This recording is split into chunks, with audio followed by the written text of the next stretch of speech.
History for Chelsea. They have won the Champions League. They beaten Manchester City 1-0 in the All-English final in Porto. What a moment for Chelsea. They are kings of Europe once again as Thomas Tuchel gets the better of Pep Guardiola for the third game in a row. Celebrations in Porto and London alike as Chelsea claim the trophy for a second time.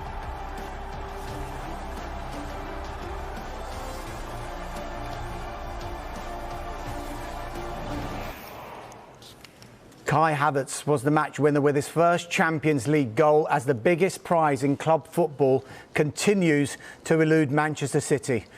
The talking point before the game was Guardiola's team selection. For only the second time this season, neither Rodri or Fernandinho were in the starting 11. Thrilling first half, end-to-end stuff. Chelsea had the better chances and it was Kai Havertz who gave them the lead on 42 minutes. City's task grew tougher in the second half. Kevin De Bruyne had to go off following a collision with Antonio Rudiger.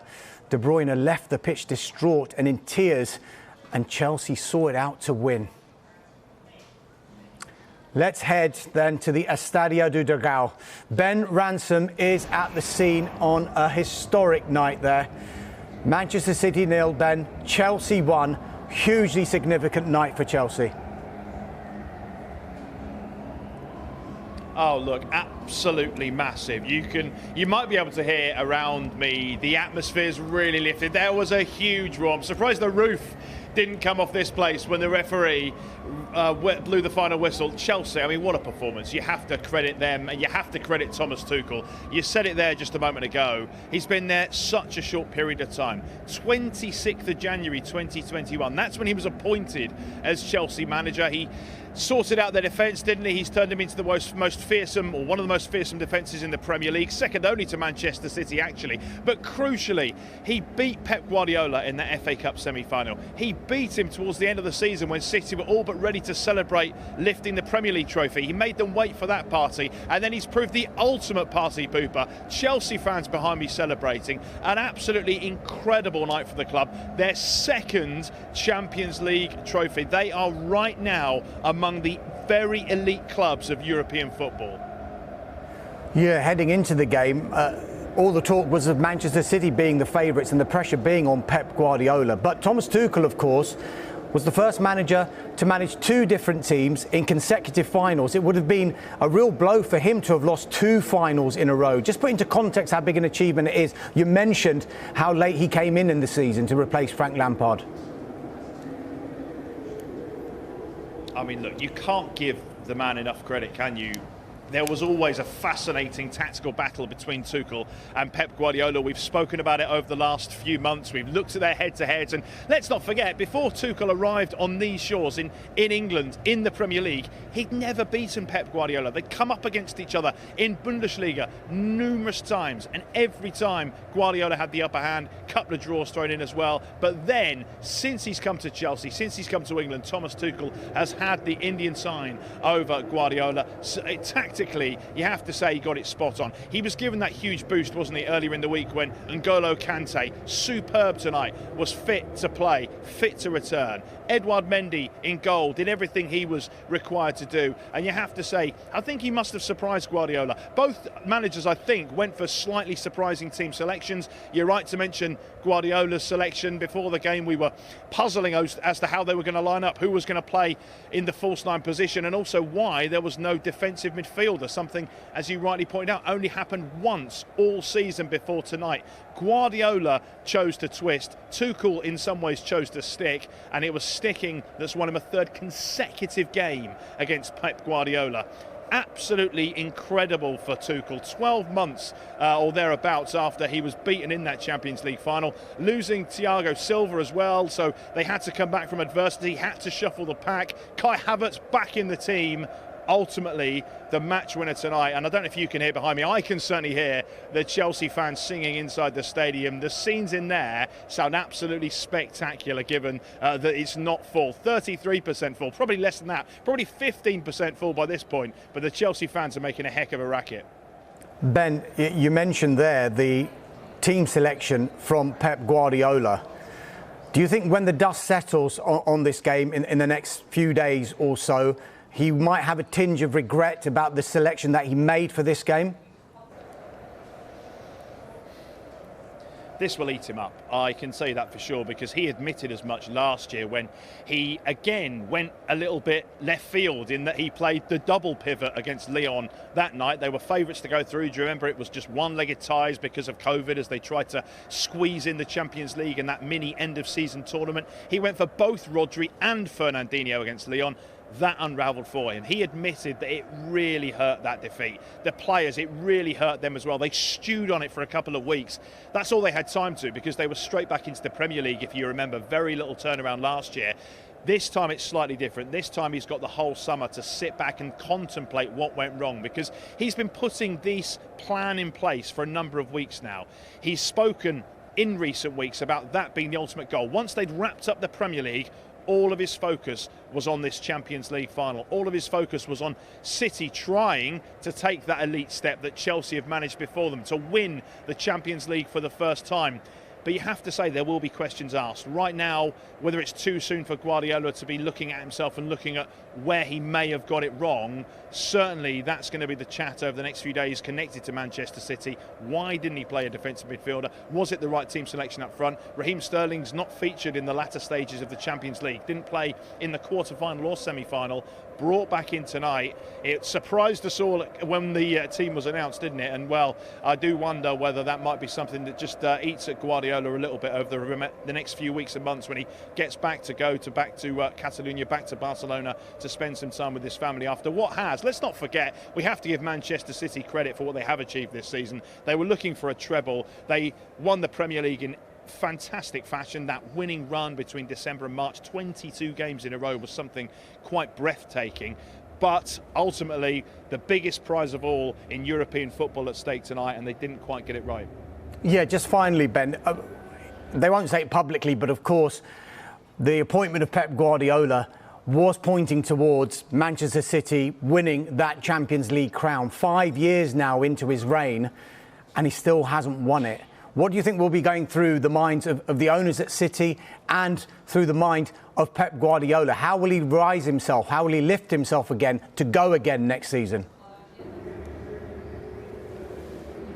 Well, look, I think I'm absolutely right to say this will hurt him, this defeat. This game, the way they've lost it, the fact they didn't really cause Chelsea too many problems, did they? One real shot on target.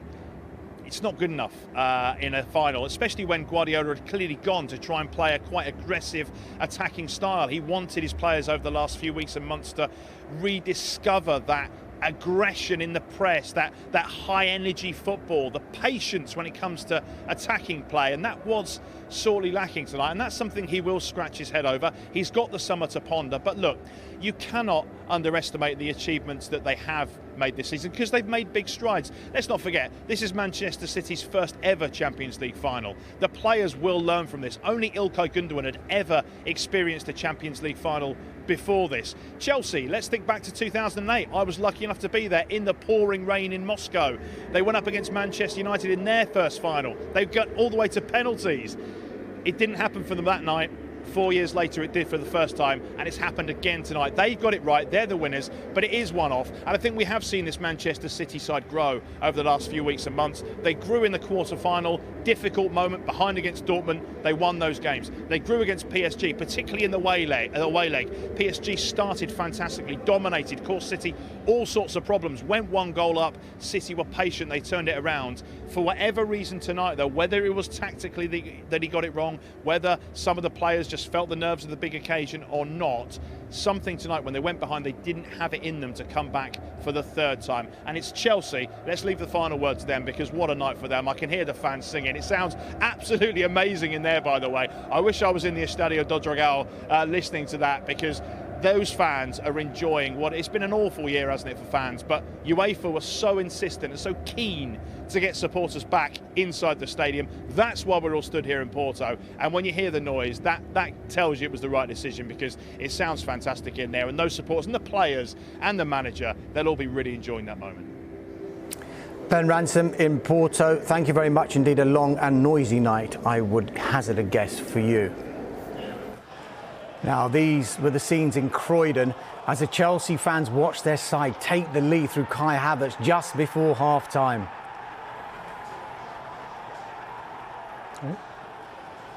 And they thought they were 2-0 up when Christian Pulisic went through. And as you can tell by their reaction, they couldn't believe he'd missed. But as soon as the full-time whistle went, cue pandemonium. Great scenes there for those Chelsea fans in Croydon watching that final. Chelsea, Champions League winners. As for the Manchester City fans, huge disappointment when they fell behind in the final.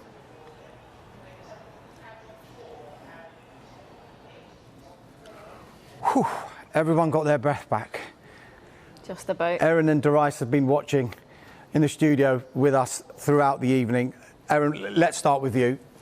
Chelsea, Champions League winners. What did Thomas Tuchel do so right that he's been doing right against Pep Guardiola in the last two matches, and he did it again in Porto tonight? First of all, it's a perfectly executed game plan. What a turn of events since he's been in charge. He's galvanised that team, and you can see the strength of the group, the unity in that team. You know, Kepa, who's maybe been playing under Lampard, maybe not playing under Tuchel, coming on the pitch, celebrating, doing a knee slide. It means so much to him, just as much as it would as if he was playing. And he's really brought out the best in so many players, give everyone a clean slate. And, you know, they've proved themselves tonight. So many people stepping up. Kante, unbelievable. You know, it's his world and we're all living in it at the moment. Reece James, you know, he turned into a man tonight for sure. Mature, composed performance, unbelievable. So many players had such a good performance, and I think when everyone performs so well and comes together, it produces a relentless performance like that tonight, and it was thoroughly deserved by Chelsea. We were speaking to Ben in Porto just there. Just to put into context the job Thomas Tuchel has done, look, 4 months he's been in charge. They were in 8th place, 5 points off the top 4 when he joined. He's taken them to 2 finals, albeit they lost the FA Cup final. They got a top 4 finish, and they've just won the Champions League. It's, you know, when you think about it like that, it's just incredible. And Tuchel probably never ever imagined even getting to the Champions League final at this stage, or even winning it. So I think it's definitely exceeded his expectations and probably Chelsea as a whole. But, you know, the club have been working so much to this point since the moment they won it last time, and they've come so close. They've made a couple of additions every year, but I think the addition of Tuchel has really just brought that tactical masterclass, and him against Pep was such a great match-up tonight, and he's certainly got the better of him tonight. The winners, Chelsea, of course, Darius, but there has to be a loser as well, and it's Manchester City in their first Champions League final. What went wrong for them tonight? Yeah, it is disappointing. And looking at it, you've got to give Chelsea the credit. They executed their game plan really well. They did look solid. But when you look at it on the paper, you know, 1 goal separated the 2 teams. And just looking there at City's players collecting their trophies, Zinchenko, said it properly this time, in tears there, because that goal was avoidable. He had 2 chances to clear it. He could have stopped the runner, and he could have carried on sprinting and possibly got another challenge in on the eventual finish. And I think he's going to learn a valuable lesson there. And I think Pep will probably look to the future as this being a trophy that he has to win before he ever leaves City. Thomas Tuchel and Pep Guardiola's head-to-head. They've played each other 8 times now. Pep Guardiola has won 4 of them. Thomas Tuchel has won 3 of them. But those 3 have come in the last 3 games. What is he doing to get the better of Pep just now? I think he's riding that wave really well. He's obviously using that fact amongst his team as a driving force or a motivator. I think the Chelsea team, they look like they believe in their tactics, in their strategy. They're all performing well together. And I think that's the way that you've got to do it as a manager. You've got to make the most, you know, of these little details that urge your team on. These players are so good, there's not much between them, and sometimes it's those little moments that make the difference. And I think that it's his Tuchel's time at this moment, and he does deserve it, so credit to him. Question for both of you. I'll start with you, Darius. Looking ahead to next season now, a lot of these clubs are going to be strengthening during the transfer window. Thomas Tuchel has done this without having made a signing himself. None of these players in this squad are his players. Do you foresee potentially Thomas Tuchel and Chelsea being Pep Guardiola and City's biggest threat for the Premier League next season? On the looks of today's game, yeah, I do see that, because that stat is important. The last 3 times that they played, he's come out on top. That will hurt Pep, you know, deep down. You know, he's a man with standards, and City are going to have to look to turn that around. Man United are close, but Chelsea really did look, you know, like a top team this evening. Erin, did you go with that?